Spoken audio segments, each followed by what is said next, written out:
Thank you for the opportunity to present. My name is Schoharie from the town of Glen, New York, and we certainly know a little bit about pipelines. I'm also the chair, ESF 14 FEMA chair, sponsored for our Glen Long-Term Community Recovery Committee in the aftermath of Hurricane Irene.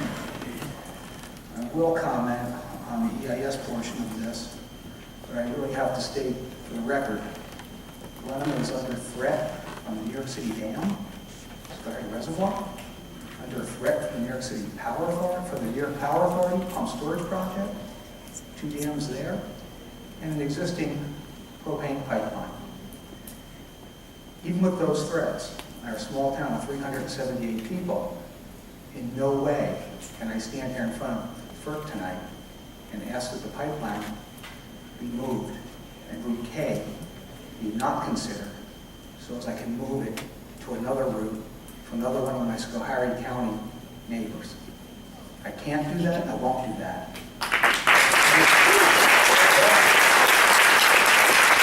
Schoharie County has been through a lot over the past year, been through a lot over the past 50 years. This is another threat that I don't know that county can really withstand. But to direct my comments to the EIS, I would ask that the EIS assess the impact on the region and include hydraulic fracturing as it is an infrastructure component to drilling. It is impossible to dismiss the fracking infrastructure from the pipeline issue.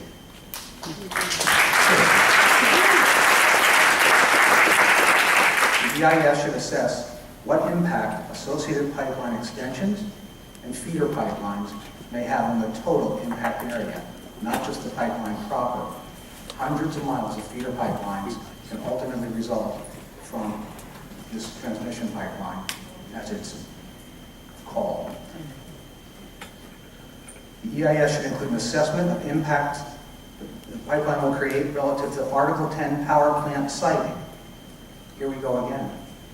Article 10 clearly states that power production facilities shall not be sited in overpopulated areas.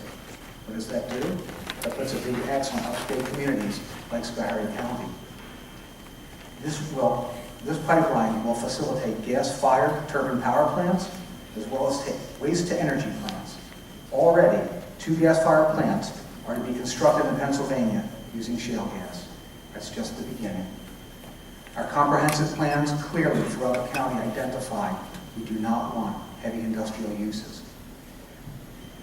These power facilities and others represent heavy industrial uses in an area ill-prepared to regulate nor integrate these types of uses into our rural environment. The impacts are both physical, sociological, and cultural. The EIS should include assessment of negative impact of pipeline associated with compressor stations and the infrastructure on area tourism and related economies. Tourism is a competitive environment, and this type of use will put the county at a disadvantage for the marketing of tourism and the related income.